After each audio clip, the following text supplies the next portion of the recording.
오늘 고린도전서 6장 이 19절에서 20절에서는 사도 바울이 우리 그리스도인들의 삶에 대해서 말씀을 한다고 하겠습니다. 먼저 19절에 보니까 너희 몸은 그랬습니다. 자, 이 몸 바로 지금 현재 우리가 가지고 있는 이 육체를 말하는 거예요. 그런데 예수 그리스도 안에서 성령으로 거듭난 성도는 이제는 새로운 가치관과 새로운 삶의 목적과 정체성과 이런 걸 가지고 살아가는 사람들이에요. 예수를 믿기 전에는 이 세상에 있는 모든 사람들은 육을 쫓아서 육적인 아름다움과 지혜와 가치, 육적으로 보기에 좋은 것들, 이런 것들을 따라서 살아갔죠. 하지만 그리스도 안에서 새 생명으로 거듭난 예수의 영을 받은 성도들은 이제 더 이상 그런 육적 가치를 따라서 살아가는 삶이 아니라는 것입니다. 그게 아니라 너희의 그 몸으로 하나님께 영광 돌리는 삶을 살아라, 그 말인 것입니다. 그리고 하나님께로부터 받았다라고 말합니다. 하나님이 우리에게 몸을 주셨잖아요. 하나님이 흙으로 하나님의 형상으로 창조하셔서 우리에게 이 형질을 주신 거죠. 그런데 아담의 타락으로 인해서 우리가 부패하고 범죄해서 우리가 예수 믿기 전에는 우리의 몸으로 하나님께 영광을 돌릴 수가 없었잖아요. 그런데 이제 그리스도 예수 안에서 성령으로 거듭나니까 이제 이 몸을 통해서 우리가 이제는 하나님께 영광을 돌리게 된다, 그 말인 것입니다. 그래서 너희 가운데 계신 성령의 전이다 라고 이렇게 말씀했습니다.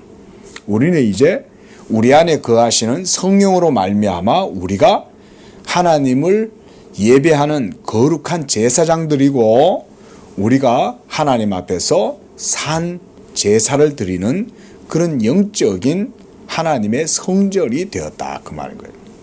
성전 이러면 이제는 여기에서 말하는 성전은 여의도 순복음교회 노원 성전 이런 성전 아닙니다.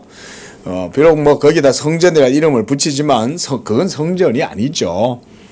진짜 성전은 바로 하나님의 성령이 예수 믿는 사람 속에 일하시고 거주하시고 내주하시고 이런 게 우리 몸이 바로 우리 안에 거하시는 성령으로 인해서 우리가 성전이 되는 거예요. 믿으시기 바랍니다. 우리가 바로 하나님의 성전이에요. 왜냐하면 진리의 성령이 여러분 안에 거하시잖아요. 그렇죠? 성령이 거하시지 않는다면 그 성전은 불이 꺼졌다라고 할 수 있어요. 그렇죠? 구약시대 때 성막 속에 항상 이 등대에 촛불을 다 켜놓잖아요. 그것은 성령의 불을 상징하는 거예요. 그래서 이 등불이 항상 꺼지지 아니하고 하나님 앞에서 항상 그게 켜져 있는 거예요. 그처럼 우리 속에 성령의 빛이 항상 진리로 거하실 때 우리 속에 이 빛이 항상 우리를 비치는 거죠. 왜냐하면 진리가 우리 속에 역사하니까. 그러니까 성령으로 인해서 우리가 바로 전이다, 성전이다, 이 말인 거예요. 그러므로 너희는 너희 자신의 것이 아니다. 그렇죠? 왜냐하면 예수님이 여러분을 피로 값주고 사신 거잖아요. 예수님이 여러분들을 피로 값주고 사셨으므로 여러분들은 이제 누구의 종이에요? 예수의 종이 되는 거죠. 그리스도의 종이 되는 거예요, 우리는. 왜냐하면 노예가 옛날에는 노예제도가 있고 아주 고대에는 노예들이 많이 있었잖아요. 그러면 돈 있는 사람이 그 노예를 사면 그때부터 그 노예는 자기를 산 그 주인한테로 이제는 예속이 되는 거잖아요. 마찬가지로 예수께서 십자가에서 자기의 피로 우리를 구속하심으로써 자기의 피값을 치르시고 우리의 영혼을 사신 거예요. 한마디로 말하면. 그러므로 우리가 이제는 우리 자신의 것이 아니에요. 이전에 예수 믿기 전에는 우리는 우리 자신들이 내 것이라고 이렇게 주장을 하고 했지만 그때도 사실은 우리는 우리의 것이 아니었죠. 그렇죠? 예수 믿기 전에 성령으로 거듭나기 전에 우리의 존재, 우리의 정체성은 사실은 우리 자신들의 것이 아니었죠. 우리는 누구의 것이었어요? 죄의 것이었죠. 그렇죠? 예수 믿기 전에는 내가 살아있는 줄 알았지만 사실은 벌써 나는 죄로 말미암아 죽어 있고 나를 누가 지배하고 있었어요? 죄가 지배하고 있었잖아요. 그 죄 때문에 악을 행하고 거짓을 행하고 살인을 하고 교만하고 미워하고 막 온갖 악한 일들을 행해도 부끄러운 줄도 모르고 살잖아요. 그렇게 죄를 지으면서도 우리는 내가 죄를 짓는다고 생각했지만 사실은 나는 이미 죄로 말미암아 죽었던 거예요. 내 영혼은 죽어 있었고 그러면 미워하고 더러운 짓 행하고 악을 행하고 그런 모든 것들은 누가 시키는 거예요? 죄가 여러분들을 사로잡고 있는 거예요. 그래서 여러분들은 죄의 노예였던 거예요. 그때는. 근데 이제는 그리스도 예수께서 십자가에서 모든 사역을 이루심으로써 여러분들을 향하여 쏘는 율법의 모든 정죄도 다 소멸시키실 뿐만 아니라 하나님의 진노와 저주와 형벌도 예수의 십자가로 다 해소시켰죠. 그뿐만 아니라 예수 부활의 생명으로 말미암아 이제 그 그리스도 십자가 부활의 능력이 이제는 우리 속의 역사에서 죽었던 여러분들, 죄의 노예가 되어 있던 여러분들의 영혼을 다시 살리셨다. 할렐루야. 우리가 이런 걸 이제 찬양을 하는 거예요. 이런 걸 날마다 하나님께 우리가 찬양을 해야 돼요. 하나님 감사합니다. 죽은 내 영혼 예수 십자가 부활의 능력으로 내 속에 새 생명을 주심을 감사합니다. 그러므로 그의 핏값을 치르시고 여러분들의 영혼을 구속하셨으므로 여러분들은 이제 누구의 것이 되는 거예요? 예수 그리스도의 것이 되는 거예요. 그러므로 우리는 다 그리스도의 둘로스 종인 거예요. 종. 예수님의 종인 거예요. 그래서 사도 바울은 예수 믿는 사람들을 의의 종이다 이렇게 말해요. 불법의 종이 아니라 이제는 의의 종이 되었다. 그런 얘기죠. 자, 20절에 바로 그 말을 합니다. 값으로 산 것이 되었다. 바로 그리스도 공로의 값이죠. 이게 핏값이라고도 할 수 있고 그리스도의 순종의 값이라고도 할 수 있어요. 똑같은 말이에요. 그래서 이 값을 치르고 우리가 구속함을 입었잖아요. 그렇죠? 자, 요셉이 형들에게 미움을 받아가지고 애굽으로 끌려갔을 때 보디발의 집에서 이 요셉을 샀죠. 그렇죠? 그래서 요셉이 이제는 그 집의 종이 되었죠. 물론 그것도 하나님의 섭리였지만은 한마디로 그런 얘기인 거예요. 우리는 이제 하나님의 집의 종들인 거예요. 예수님이 자기의 핏값으로 우리를 사셔서 의의 종으로 삼으신 거예요. 우리는 더 이상 이제 죄의 종이 아닙니다. 죄의 종이 아니에요. 여러분 속에 죄를 짓고자 하는 욕망이나 욕심이나 육체의 그 정욕이 막 여러분들을 막 이렇게 쥐고 흔들려고 그래도 그때 여러분들이 말을 하는 거예요. 나는 의의 종이다. 예수께서 피로 값주고 나를 사셨다. 나는 예수 그리스도의 종이다. 이렇게 여러분들이 선포를 하시면 돼요. 자, 그러므로 너희 몸으로 하나님께 영광을 돌려라. 이렇게 말씀을 합니다. 오늘 바로 이런 주제를 가지고 칼빈도 지금 7장에서 그 얘기를 하고 있습니다. 자, 우리 한번 읽어 나가면서 살펴보겠습니다. 3권 7장 1절 기독교 강요 276쪽입니다. 자, 그리스도인의 삶의 철학. 우리는 우리 자신의 것이 아니라 하나님의 것이다.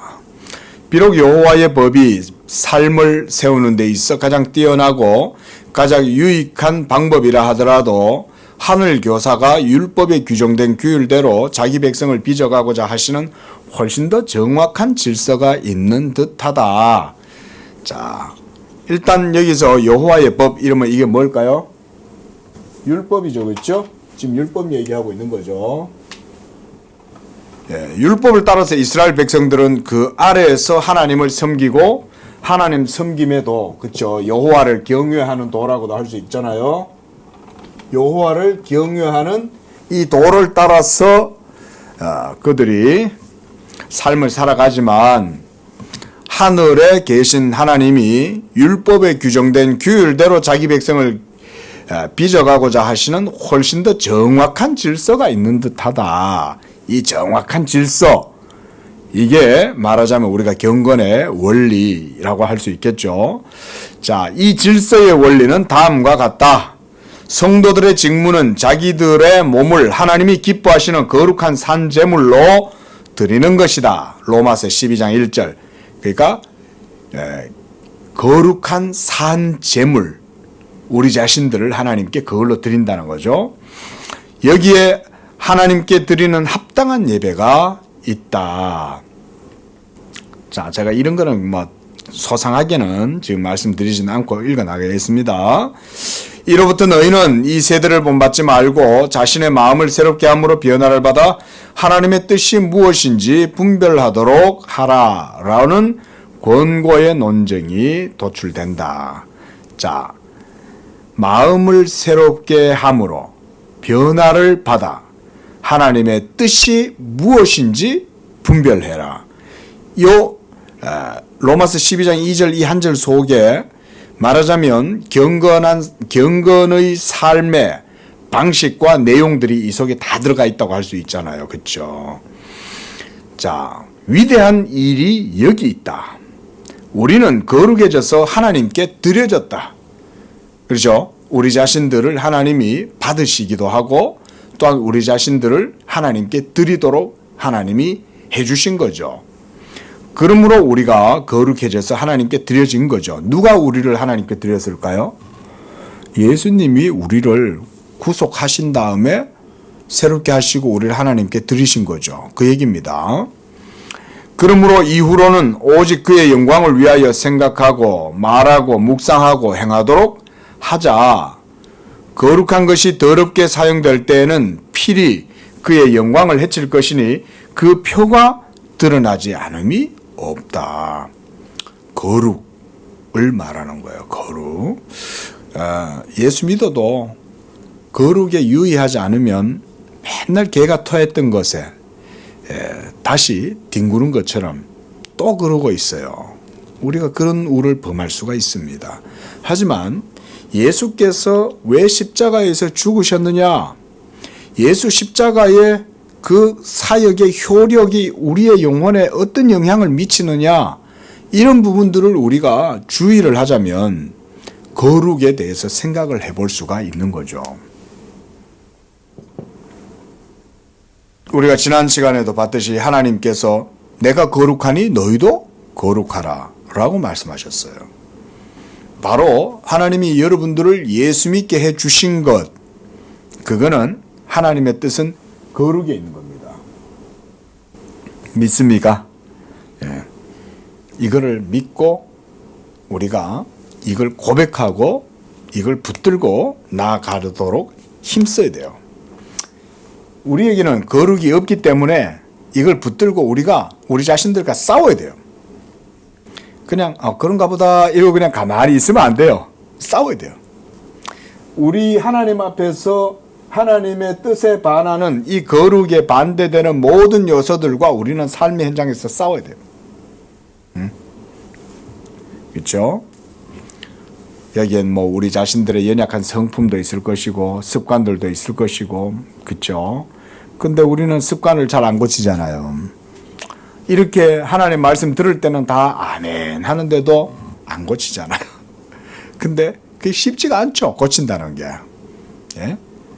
하지만 그렇다고 해서 우리가 결코 그거를 포기하거나 멈춰서서는 안 되겠죠. 그렇죠? 더 하나님의 뜻을 알고 더 믿으려고 하고 더 이 뜻대로 나아가려고 애써야 돼요. 하나님이 그걸 기뻐하시는 거예요.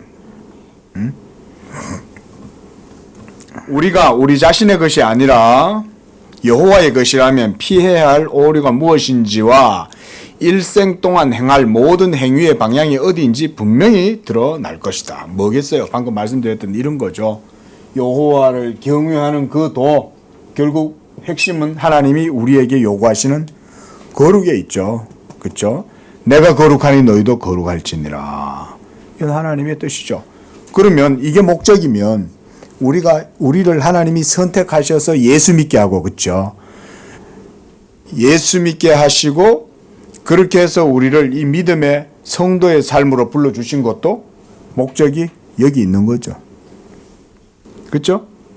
예수 믿고 여러분들이 하나님의 복을 이 세상의 복을 누리도록 하신다. 이거는 저 밑에 거예요. 이건 별로 본질적인 게 아니에요. 일단 그리스도 안에서 우리를 불러주셨다는 것 자체부터가 놀라운 하나님의 은총이고 복이지만 그거는 이제 시작이에요. 거기서부터 이제 시작이고 하나님은 바로 우리에게 이 거룩을 원하신다. 우리는 우리 자신의 것이 아니다. 그러므로 우리의 이성이나 우리의 의지가 우리의 계획과 행위를 좌우하지 말게 하자. 우리는 우리 자신의 것이 아니다. 그러므로 육신을 따라 우리에게 유익한 것을 우리의 목표로 삼지 말자. 우리는 우리 자신의 것이 아니다. 그러므로 할 수 있는 대로 우리 자신과 우리 자신에 속한 모든 것을 내려놓자. 예수 믿으려면 이거 내려놔야 되죠. 그렇죠?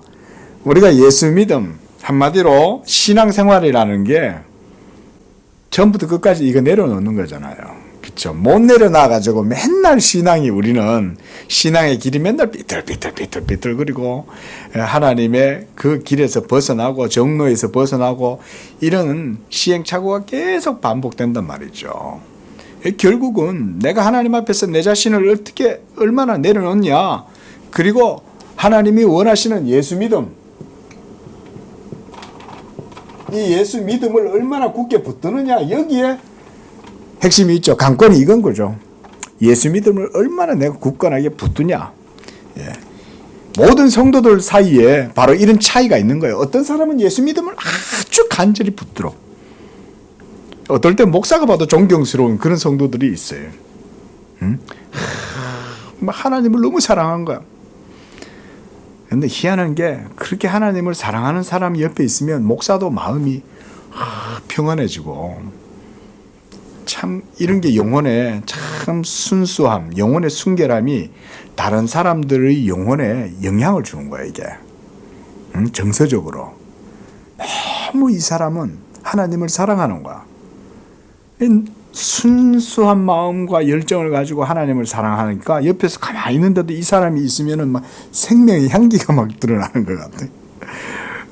그러면 이런 사람 앞에서는 목사도 이런 사람이 참 존경스러운 거죠. 이야, 정말 하나님을 저렇게 순전히 사랑하는구나. 바라건대, 소망하건대 우리 양재교회 안에도 이런 귀한 믿음의 성도님들이 하나님이 축복해 주셔가지고 많이 일어났으면 좋겠어요. 그래서 우리 양재교회 성도들이 모여 있으면 하나님을 사랑하고자 하는 그런 마음들이 많이 있는 성도들이 하나님 경외하고 사랑하고, 그래서 예수 믿는 믿음을 굳게 붙들고 그 믿음 안에서 거하고 확실하게 확신하고 이러면서 경건의 능력을 드러내는 성도들. 능력이라는 게 딴 게 있는 거 아닙니다. 이 능력의 개념을 여러분 우리가 이런 방식으로 생각을 해야 돼요. 거룩의 능력이라는 게 다른 거 아니죠. 그 사람이 예수를 잘 믿고 거기 있으면 이 사람을 통해서 하나님이 마음껏 역사하시는 거예요. 이 사람은 하는 게 별로 없어. 그렇다고 무슨 아주 대단한 그런 어떤 지성이나 어떤 대단한 무슨 이 세상의 어떤 권력이나 이런 걸 갖고 있는 것도 아닌 거예요. 평범해. 근데 이 사람 마음속에는 하나님을 사랑하는 마음이 있어. 예수 믿는 믿음이 굳게 서 있고 하나님을 사랑해. 그러면 하나님이 이 사람을 통해서 역사하신다니까요. 믿으시기 바랍니다.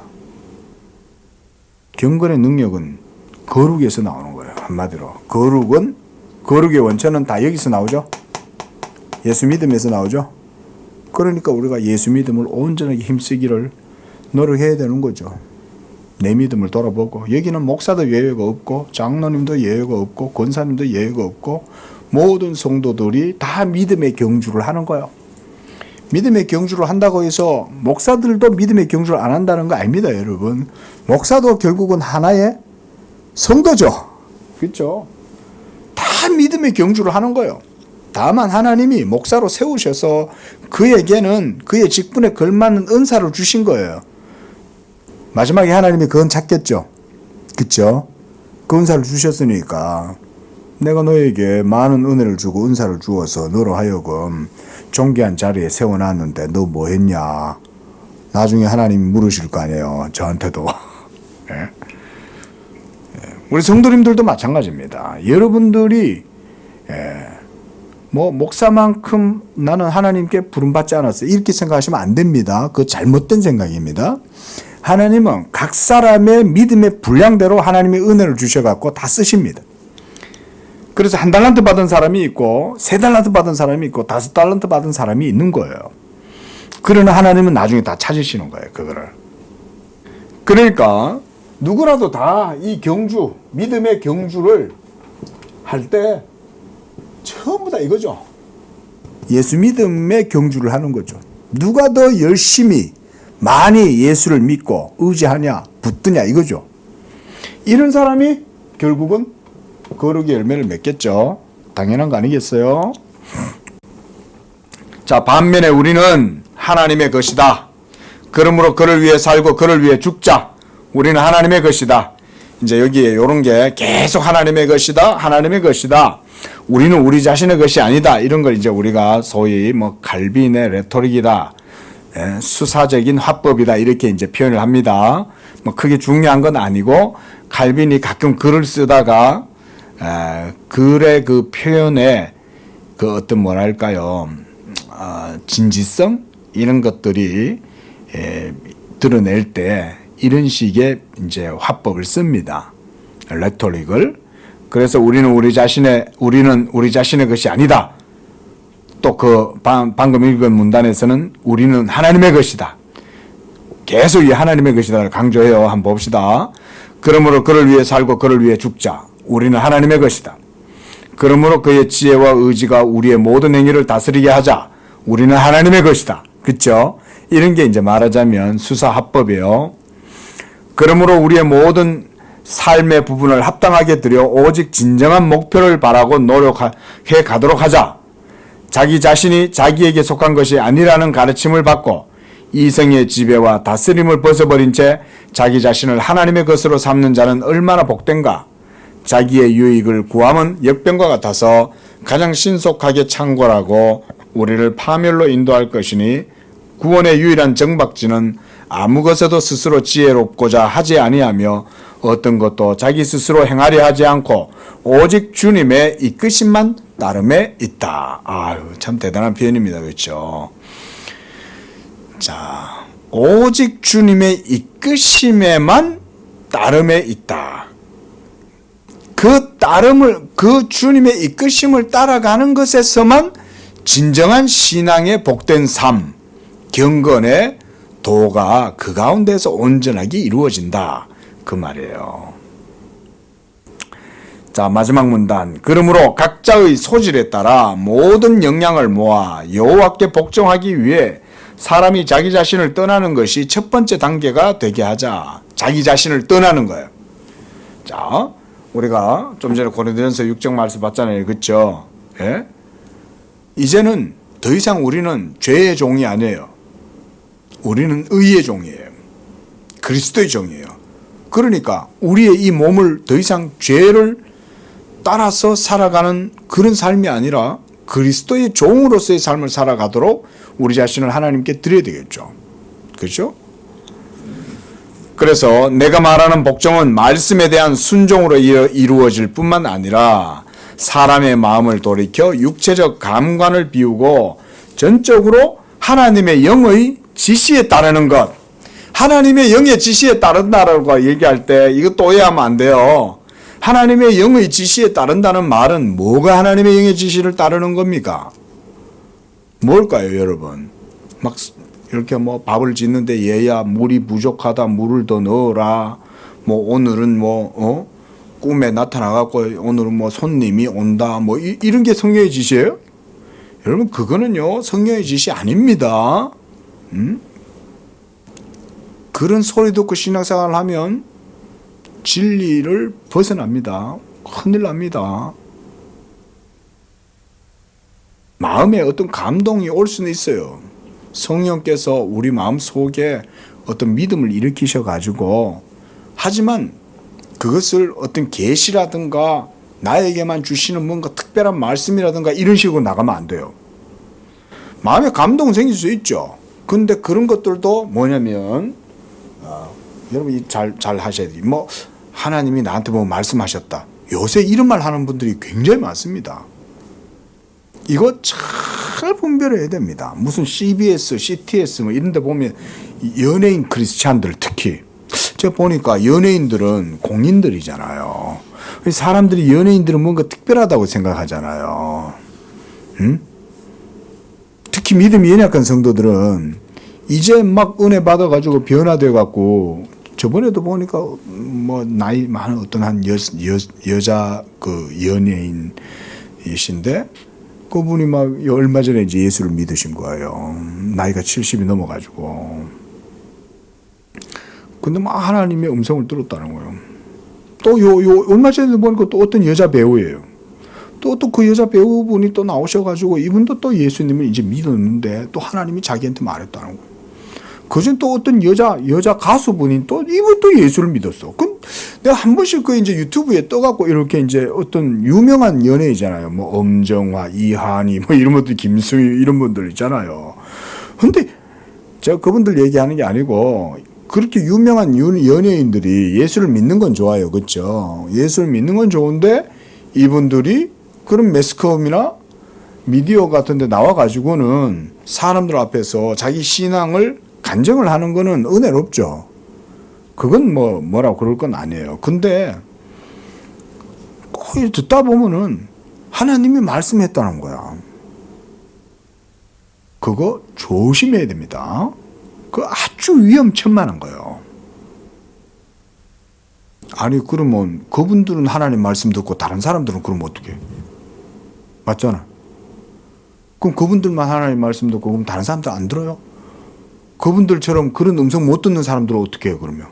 그럼 그분들은 믿음이 잘못된 믿음이에요? 안 그렇습니까? 그렇죠? 맞잖아요. 그분들은 물론 자기들 나름대로 은혜를 받았기 때문에 그렇게 얘기를 하시는 거겠죠. 그런데 그걸 갖다가 공적으로 막 공개적으로 다른 사람들한테 자기의 개인적이고 주관적인 어떤 내적인 그런 것들을 마치 객관적인 것처럼 막 얘기를 하면 그런 거 없는 성도들은 어떻게 해? 그런 거 없는 사람들이 태반이거든. 더 많거든. 그러면 그 사람들이 신앙생활 잘못하고 있는 거예요? 이해되시죠? 그렇죠? 맞잖아요.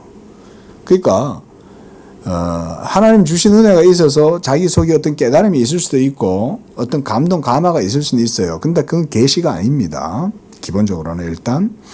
그리고 얘야 내가 너를 사랑한다 이러면서 뭐 너 어떻게 해라 이거 큰일 납니다. 조심하셔야 돼요. 사탄이요 얼마나 간교한지 아세요? 여러분들의 상상을 초월해요. 사탄은요. 누구도 사탄보다 똑똑하지 못합니다.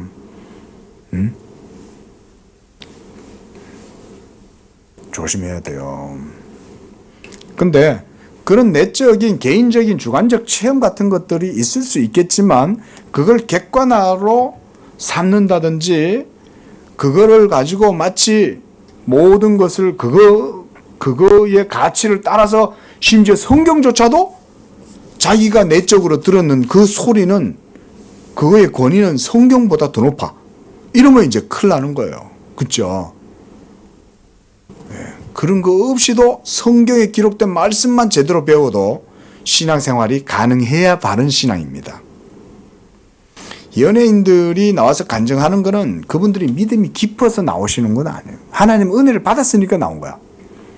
그러니까 그 자체를 놓고는 뭐 나쁠 건 없는데, 그러나 믿음이 연약한 성도들은 그런 걸 보면 연예인이 예수 믿네, 이야, 하나님은 저런 연예인들에게도 은혜를 주시는구나 이러면서 뭔가 어떤 하나님의 은혜의 특별함을 그 속에서 느끼겠지만, 근데 이분들이 나와가지고는 하나님이 나한테 말씀했다는 거야.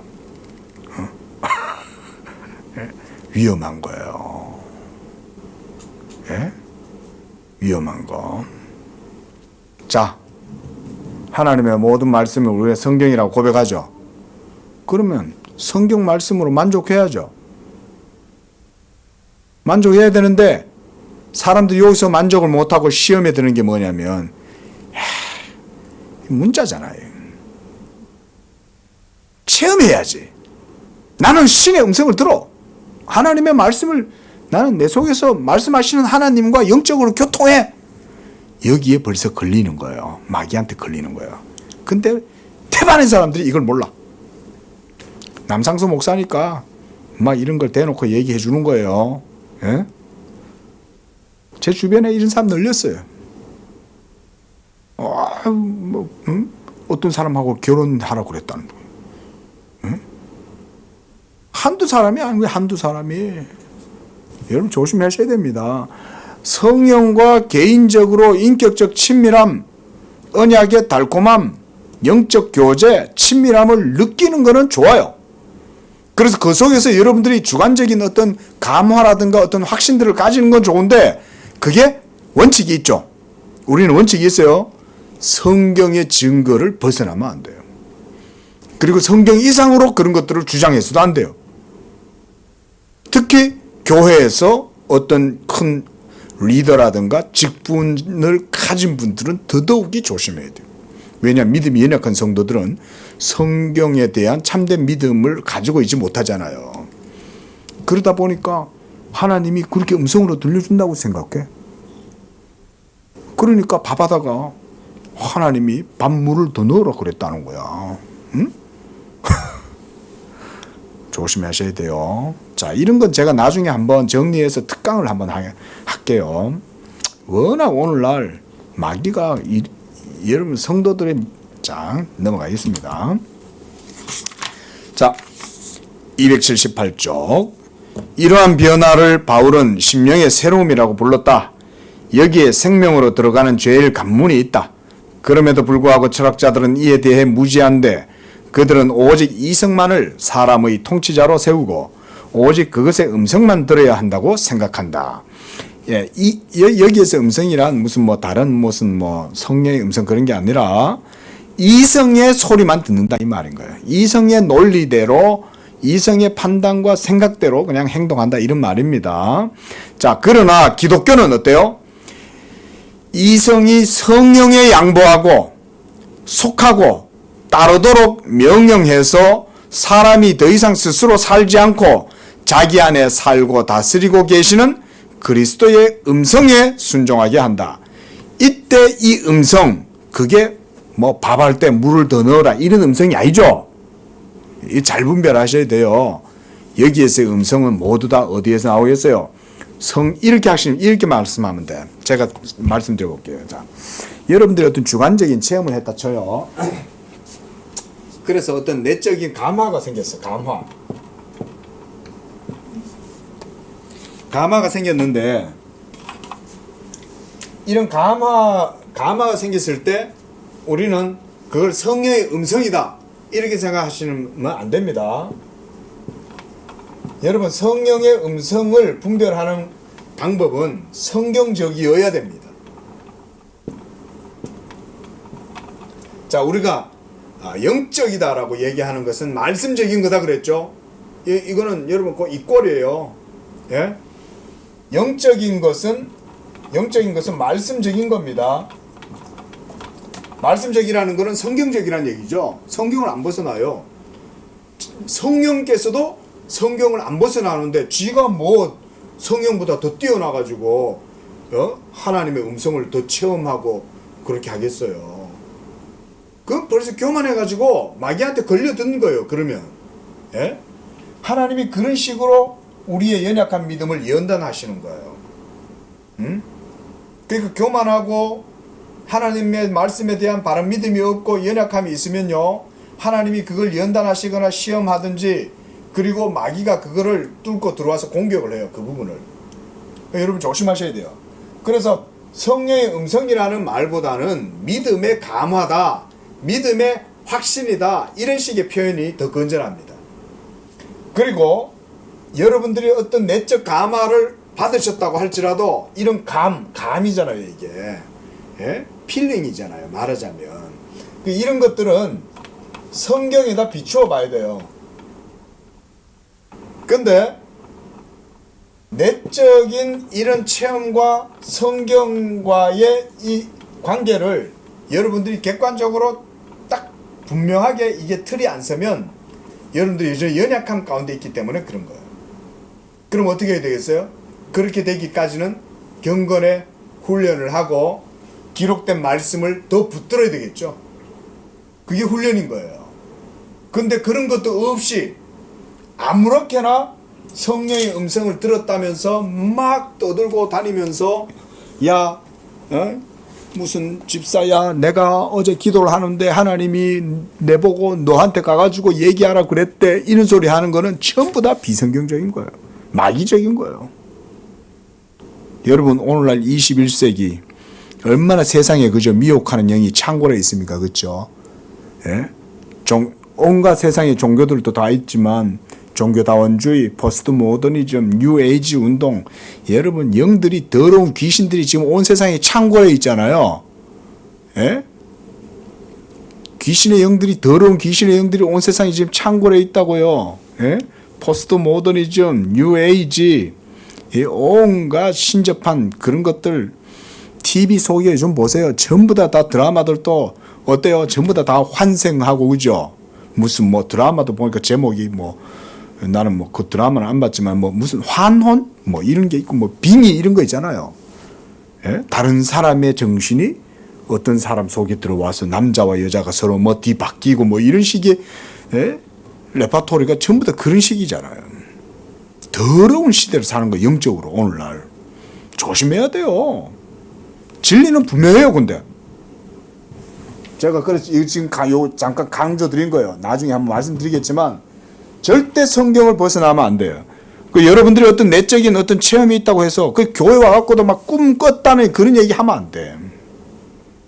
절대 여러분 그렇게 하시면 안 돼. 교회에서는. 개인적으로도 그래서 성경에도 뭐라고 이렇게 말씀했어요. 누가 말하려거든 하나님의 말씀으로 말하는 것처럼 해라는 거예요. 말하려면 교회에서. 교회는 자기 개인 신앙 체험 자랑하는 데 아니잖아요. 그죠? 여기는 하나님이 계시고 하나님을 섬기는 자리잖아요. 그러니까 주의하셔야 돼요. 이런 것도. 교회 생활도 배우는 거예요. 경건의 삶 속에서도 교회 생활을 배우는 겁니다. 교회 와갖고 그런 얘기 하지 말아야 돼요. 하면 안 돼요. 오직 누가 말하려거든 하나님의 말씀으로 말하는 것처럼 해라. 성경의 틀을 벗어나면 문제가 반드시 생겨요. 아니 목사도 문제가 생기는데, 예? 지 아무리 빌리 그레함 아니라 조영기 목사 아니라 지 아무리 뛰어난 부흥사도 성경 벗어나면 다 이단되는 거예요. 조심해야 돼요. 자, 그게 바로 그리스도의 음성에 순종한다는 말은 성경의 증거를 따라 믿고 고백한다. 이렇게 정리하면 돼요. 한번 따라합시다. 성경의 증거를 따라, 성경의 증거를 따라 믿고 고백하는 것. 고백하게 될 때 그 고백이 성경과 일치하잖아요. 그죠? 그러면 그게 성령의 음성이라고 보면 돼요. 말하자면. 성령의 음성은 뭐 환청을 들었느니 전부 다 거짓 영이에요. 조심해야 돼요. 그런 거 없이도 성경에 기록된 말씀에 대한 순전한 믿음만 있어도 하나님은 역사해요. 요게 핵심인 거야. 근데 사람들이 속아. 특히 오늘날, 여러분 제가 한 가지 더 말씀드릴게요. 약간 논의가 빗나가지만은, 현대인들이 어디에 마귀가 어떻게 속인지 아세요? 현대인들이 지적이라고 생각해. 이거는 목사의 분석이에요. 여러분, 우리가 21세기를 살아가다 보니까 사람들이 지성을 갖고 있다고 이걸 강조하죠. 여러분 지성이 뭐예요? 예? 우리가 이걸 다른 말로 하면 머리 좋다 이 말이잖아요. 그렇죠? 지혜잖아요. 그죠? 지성이라 왜 인간들이 인간 지성을 강조합니까? 거듭나지 못한 지성은 인간의 지혜죠. 그렇죠? 거듭나지 못하고 죄의 종노릇 하고 있으면서도 자기가 지성을 가지고 있다고 생각하잖아요. 여기에 썩는 거예요. 그런데요, 희한한 게 그리스도인들 중에도 제가 어딘지는 얘기는 안 하겠지만 특히 여러분 지적인 신앙생활을 추구하겠다고 하는 사람들 조심하셔야 돼요. 교회 다니면서 나는 상당히 다른 사람들보다 아주 모더니티하고 그래서 아주 지적인 신앙생활을 해. 이런 사람들은 다 걸려들어. 내가 장담하건대 자기가 지혜롭게 하나님을 잘 섬긴다고 생각하는 사람들은 다 걸려듭니다. 마귀한테. 제가 이거 단언컨대 이렇게 말씀드릴 수 있어요. 그들은 뭐냐? 그리스도께 순복하지 않는 지성을 자랑하고 있는 거예요. 그럼 이런 지성을 자랑하는 사람은 마귀한테 걸려듭니다. 근데 이들이 주로 어디에 많이 걸려드냐? 내가 성령의 음성을 듣고 성령과 깊이 교제한다. 이걸 강조한다는 거예요. 제가 보면요, 여기 대부분 많이 걸려듭니다. 그래서 인텔리전트들이 주로 여기에 많이 걸려들어요. 안 그런 분들도 있어요. 모든 사람들이 다 그런 건 아니지만 안 그런 사람들도 있지만 대부분이 걸려들어.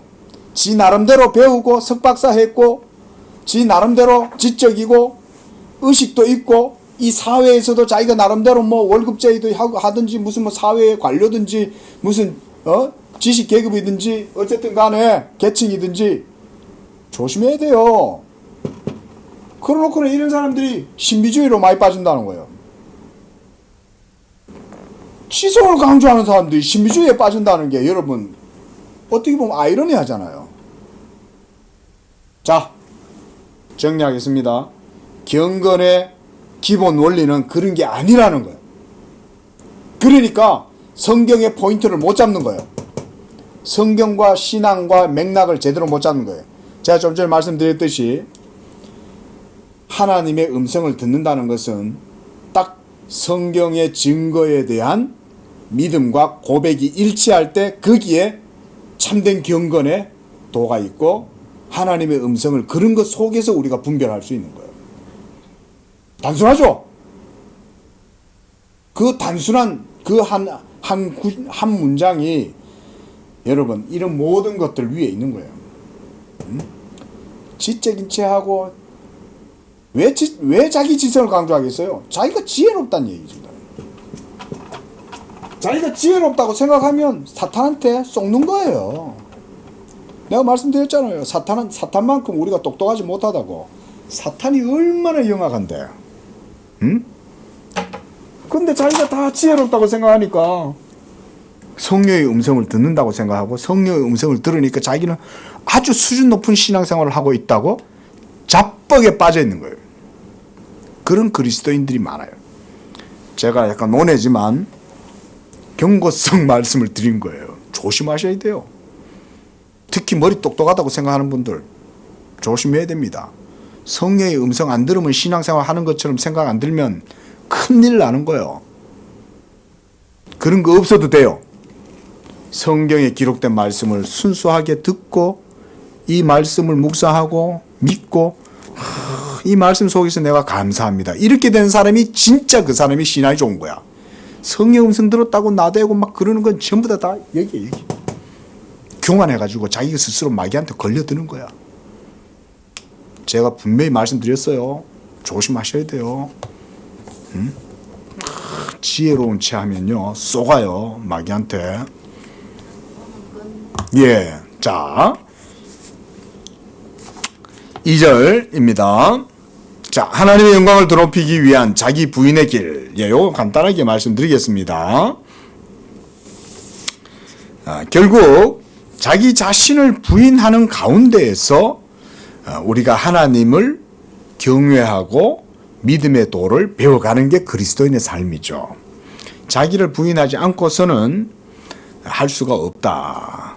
그래서 279쪽 첫 번째 줄 보면 바로 우리 자신을 부인하는 것이다. 자기 부인이 한번 우리 마음속에 들어오면 우선 어떤 자랑도 어떤 교만도 어떤 자만도 어떤 탐욕도 정욕도 무절제도 쾌락도 우리 자신을 사랑하는 마음에서 생겨나는 사악한 것들도 자리 잡을 곳이 남아있지 않는다. 자기를 부인하니까. 그렇죠. 사도 바울이 나는 날마다 죽노라 그랬잖아요. 예수님도 누구든지 나를 따르려거든 자기를 부인해라 그랬잖아요. 그게 바로 그리스도인의 삶이죠. 칼빈이 지금 이 얘기를 하는 겁니다. 자기를 부인하고 자기 십자가를 지고 예수의 도를 배우면서 가는 거. 그게 바로 자기 부인이다. 그래서 두 번째 문단, 자기 부인이 우리를 다스리고 있지 않다면 수치를 모른 채 가장 추악한 악행들이 모든 것으로 번져나가게 된다. 아주 정확한 지적이죠. 자, 오늘 2절까지만 하도록 하겠습니다.